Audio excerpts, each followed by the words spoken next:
And then to top it off, for you to actually do it and it don't work, then what? Because you've now concentrated, it's a boat with with 3 holes in it, and now you've taken the only cork or the only piece of material that can actually start to rain now. So we get a little foggy on the road. Bionic wiper, you see that, my youth? Bionic wiper. If you take the only piece of material you have that can cork a hole and put that into one of the holes, I mean, right off the bat, you better hope that the other 2 holes are so small that you're going to be able to get your ass home before the boat sinks. And the shark then get a nice little filet man human, or the human chunks. So it's really hard to take a look at look at it from a semi-logical, even though there's no such thing, it's not a logical again. But it's hard to take a look at it from a kind of logical point of view and try to go for the fact that you're gonna go for the one, do one thing, do one thing. Now leads us to the last one. To do a lot of big things.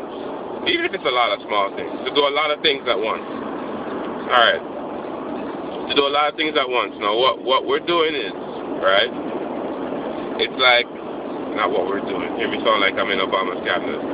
The reason behind this one is now to do a lot of things to energize, to make the economy stimulated to the point where it's going to move, and it should move more than if you were to do one big thing.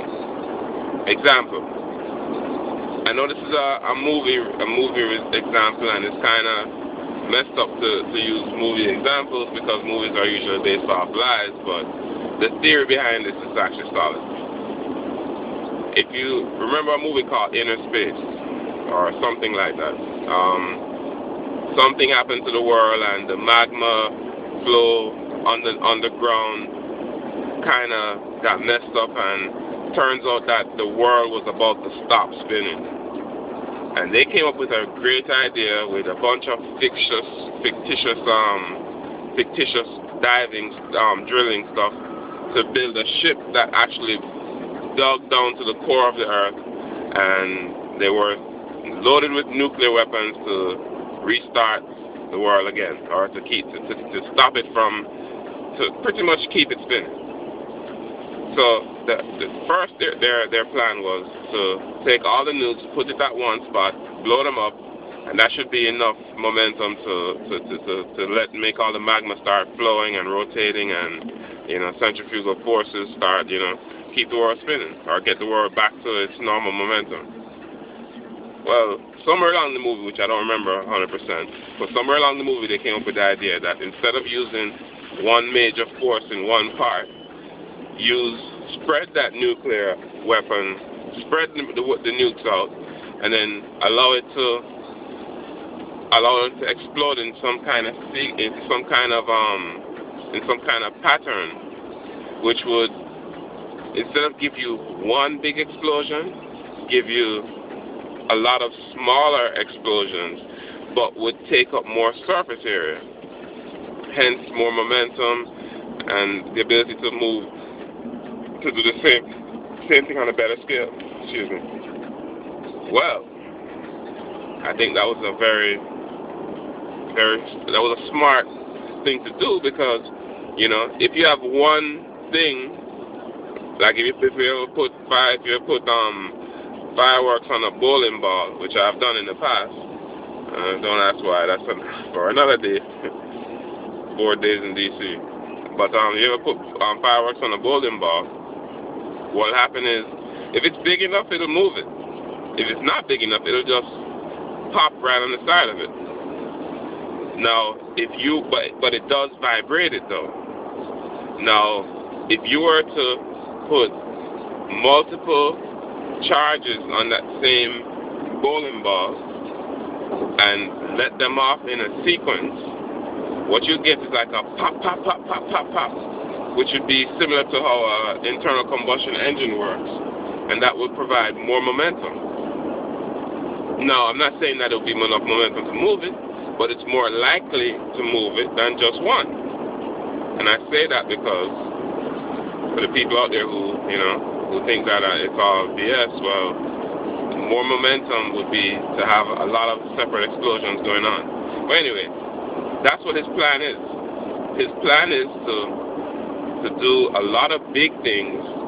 So instead of little regular fireworks, he's going to put a lot of M80s on it and strap that shit to the economy and pop them in sequence and get either one big explosion from putting the explosives all over the place, or to let them go off in sequence to the point where it's not gonna, it's gonna force it to move. Now, in this scenario, there are going to be some of the explosions that are going to seem like they didn't do anything. It could have been a little rock as opposed to the ones at the end that are going to, build momentum up even further. That's a part of it too, because they're all needed. Which ones? No, that's another conversation. As far as what he should explode or what he should, put money in and all that.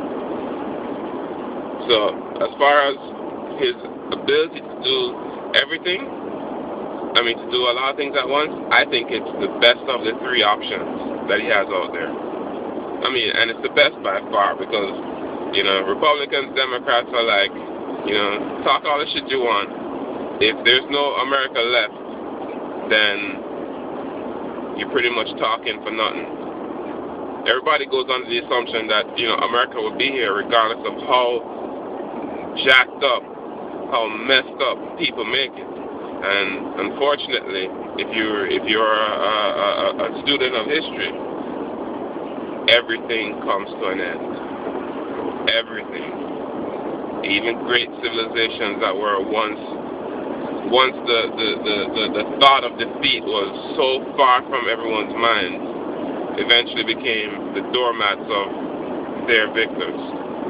Romans, the French, a lot of people.